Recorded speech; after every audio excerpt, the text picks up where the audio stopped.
Good morning. Happy Monday. Happy 1st of June or 2nd of June, actually. No, today the 1st. Today's the 1st of June, June 1st.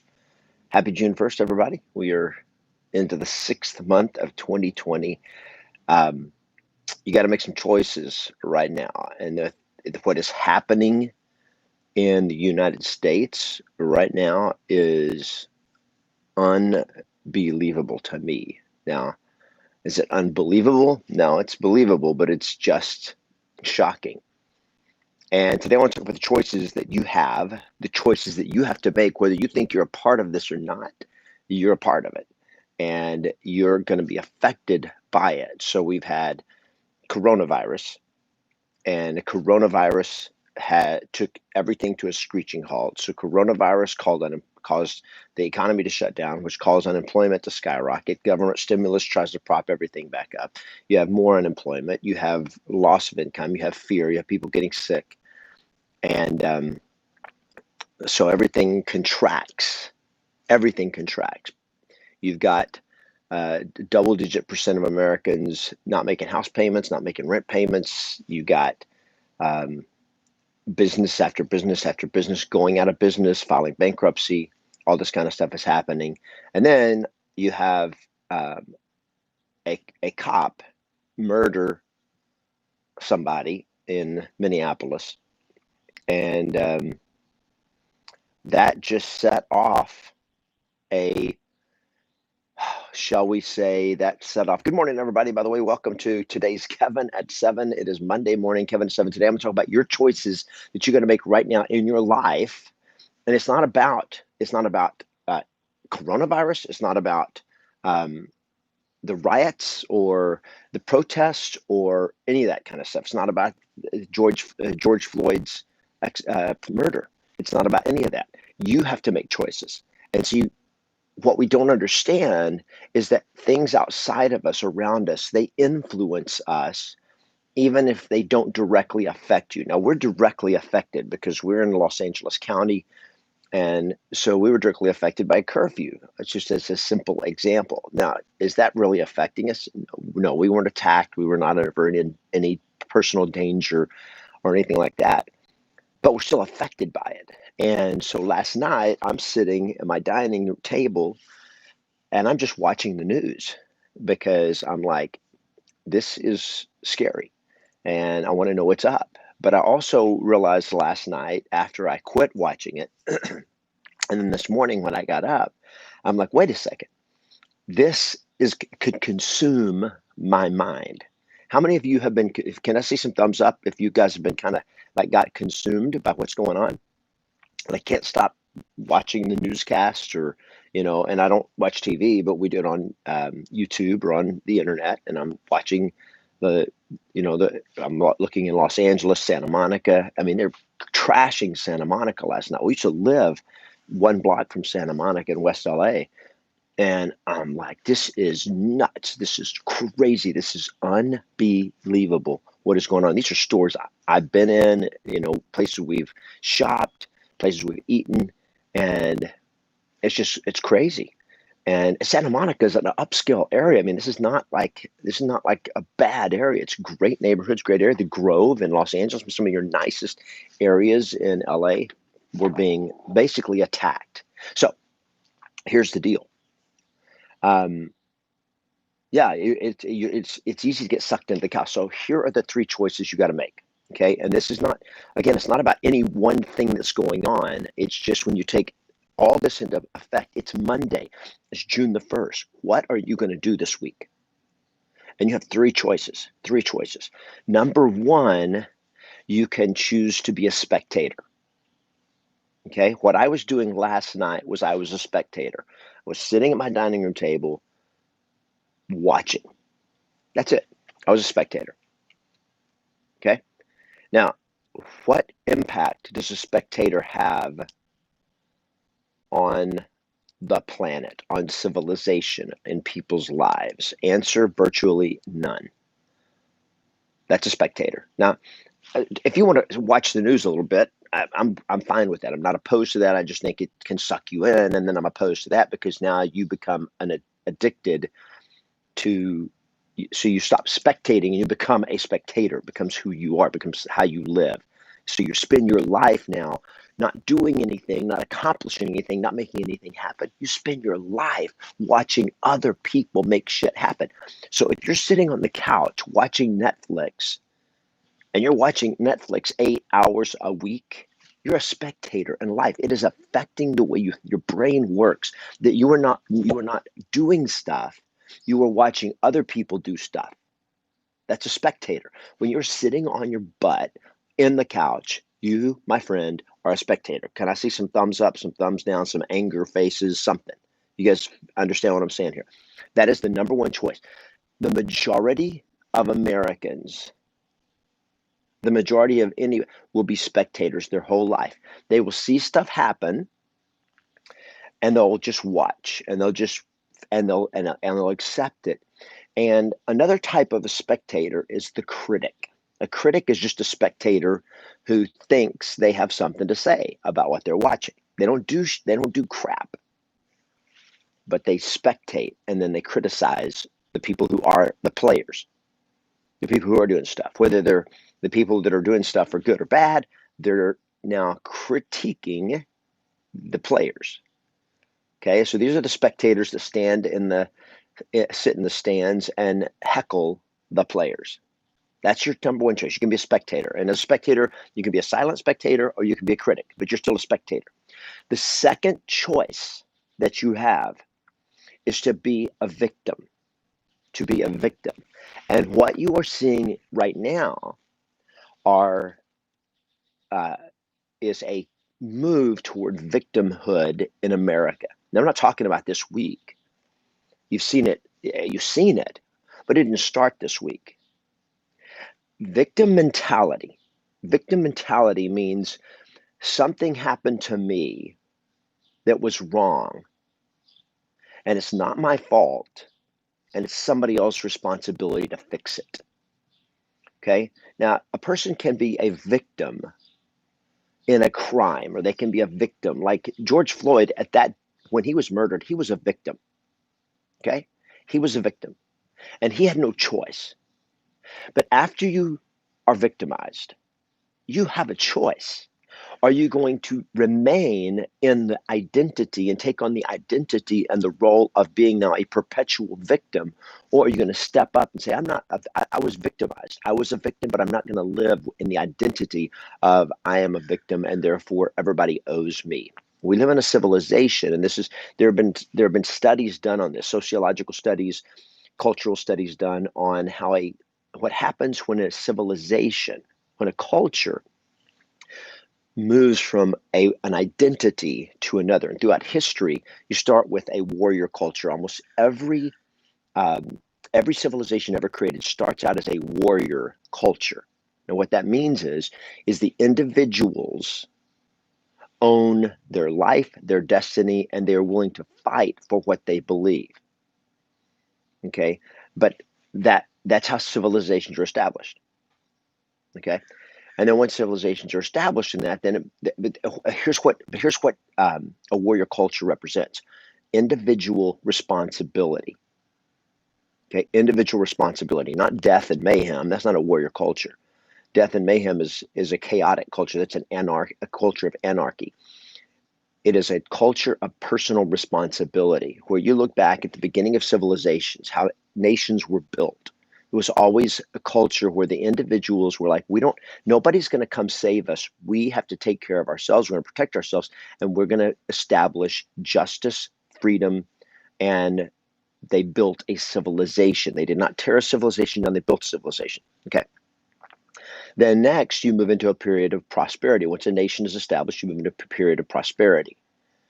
And that changes the culture. And so America, through most of the last 200 years, has lived in that culture of being it's kind of like an entitlement culture. People start to believe that they have freedoms and they value their freedoms, but then they start feeling like this is my right. My right is to have enough. And then when stuff starts going bad, they turns to a victim culture. And a victim culture is when somebody starts saying, like, I've been wronged and it's somebody else's fault, and it's their responsibility to take care of it. Not my responsibility. It's not my responsibility to change it or address it. Somebody else's responsibility, and I am gonna demand that happen. And that is what's happening right now. Victim culture. Now, I'm not saying that there's not been injustice and there's not been victims. I'm not saying that at all. And I'm not opposed to protest, speaking out against this. And this is my kitty cat who's off on their morning foraging, escaped really. That it is then the behaviors that you do that do it. So here's the identity. Are you going to play the victim of the economy? Most of you watching this are real estate agents. If you're not, it's totally cool. But whatever you are you waiting for, expecting somebody? This was not my fault, therefore somebody else better come to my rescue, i.e., typically the government. I'm waiting for the government to take care of this. They got to fix this. Somebody's got to fix the economy, right? Well, here's the reality, my friends. No help is coming. You're going to get, occasionally we get some help. The government comes out, they do some stuff and all that kind of stuff. But that is not going to give you the lifestyle of your dreams. It's not going to give you what you want in your life. Just not. So now the third choice is to be a leader, to take personal responsibility for your life, for your future, for your success, for your happiness, and stop waiting for somebody else to do it. Okay? That is the reality. You got to be a leader. Can I thank you, Natasha? I appreciate that. You have to be the leader. You got to be the leader of your life, the leader of your family, and say, what am I going to do today? So let's bring this down to your life, because most of you are not out rioting, stealing, doing all that kind of stuff, because a thief comes only to kill and steal and destroy. Okay, the thief of a civilization. So the behaviors that are destructive right now is the behavior of a thief. Okay, this goes from protesting to those who come to kill and steal and destroy.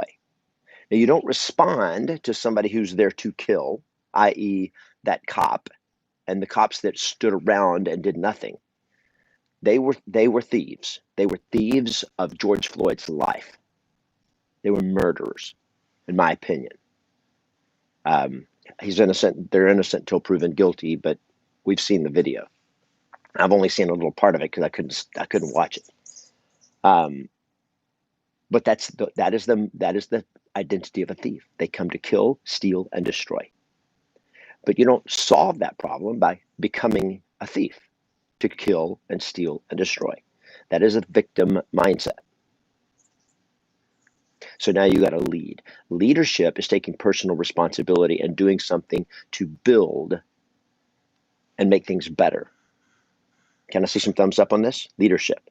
You be the leader. You be the king. You be the queen. You take charge and responsibility for your own life, for your own behavior, and then for the people that you have influence over. That, right, my friends, is the solution. Today, you got to get off this YouTube as soon as I'm done talking. You got to get off YouTube and get to work. And you got to go out and make stuff happen for your family. You cannot sit here and wonder about what's going to happen next with the riots. Okay, tonight after 8 o'clock, sit down, catch up on the news, and then go to bed and get over it. Then you get back to work tomorrow. You have to lead. Otherwise, you're going to be broke. You're going to be broke. Thank you, Steve. Oh, yeah, Steve. What's up, Steve? One of my coaches. Be the captain. You have to be the captain of your ship. The storm is here. There is fighting on the other ships. You got to be the captain of your own ship. And you go out and you help other people. You do your work. Okay. Now, let me tell you another thing about this idea of being a leader or victim. So, here's another way of looking at it. And I was thinking about this morning. Is when the victim becomes the victimizer, when you victimize other people. So the victim becomes the victimizer. So I've been wronged, therefore I am going to. I've been a victim. I've been victimized, therefore I'm going to go victimize other people. And that is what you're seeing right now. Does anybody think that is right? And I heard, and again, I feel almost, I hate the fact that I watched so much news last night, but I heard people going like, well, we got to get people's attention. And so this is the only way we can get to people's attention is by killing, stealing, and destroying. Okay. That destroys a civilization. That is not a way that you can ever, that does not bring about resolution and bring about prosperity or abundance or peace or anything that anybody wants. Okay, it just brings about more chaos. So you cannot go from being a victim to being a victimizer. Now here's the thing: a lot of real estate agents victimize. They are, instead of, they may be a victim or they may be a victimizer. And here's what they do: if you're in real estate just to make money and you're taking advantage of other people and you're using BS to get listings, and all you care about is the listing and the sale, and you don't really care about the people, you're using them to get what you want. You're using them to get what you want. That is, you are now victimizing other people. Okay? Just as wrong. That is just as wrong. May not be illegal, some of it probably unethical, but it's just as wrong. So you have to make a choice every day. What am I going to do? I'm going to be the leader. I'm going to be the leader of my family, my life, and I'm going to be the leader of the people that I can help. And I'm going to help them. I'm going to serve them. I like that, the one of the main mottos of law enforcement is to serve and protect, to serve and protect, to serve and protect. I think that should be a real estate agent's model. My responsibility is to serve and protect. I serve my clients and I protect their best interest. I serve my clients and I protect their best interest. Ooh, that's kind of powerful, isn't it? Can I see some thumbs up for this? To serve and to protect. That is a great responsibility. So that's what I want you to do today. Now, let me just tell you one other thing. I meant to say this earlier, but we just launched today. We launched a new training program that I just created called Yes Masters Secrets. We have launched this for 2020 with all the stuff that's happening. I've taken the best of my online training, the best of the best from my core courses, and I put them together into one program called Yes Masters Secrets. So you can go to yesmastersecrets.com. I'm not even sure what you're going to see when you get there, but yesmastersecrets.com. Go there and follow the instructions. Whatever it tells you to do, that's what you got to do. My team has put all that together for me because I've been so busy trying to coach and train and create the content and make sure I'm coaching you on what's working today. And that's what we've done in Yes Master Secrets, taking the best of the best. And then I've created new training modules to help connect all that to what is happening right now in the economy and what's happening in the housing market and what's going to happen, so that you have it. So go to yesmastersecrets.com, and that is going to give you the best of the best online training that I've ever done. I'm also going to be giving you, with that, you'll get some access to me personally, so that you're going to get personal support and doing that. It'll be online in a private Facebook group, but I'll be coming on doing live Q&A with those that my students or students that sign up for the Yes Masters Secrets. So it's yesmastersecrets.com. It is the best of the best and what is relevant for right now in today's housing market and in today's economy and what's going to be going forward. And so, and we've taken my three core courses. If you were to buy all three of them, is $5,000, right at $4,991, something like that. And we've taken the best of the best out of that, which is a ton of content. There's over, I think there's right at 50 of the training modules, which is like half of the stuff. It's crazy. And we put it into one package for basically a tenth of what it would cost you to buy all three courses. So it's an insane value, but it's because I'm committed to helping you guys win. All right, guys. So thanks for joining me today. Have an awesome week. Lead. That is your responsibility. Lead. Do not be a victim. Do not be a spectator. Do not be a critic. That's all a waste of time. Play to win. Always expect yes, and go out and lead in your world. Thanks for the thumbs up, guys. Subscribe to the channel if you haven't done it yet. We'll talk soon.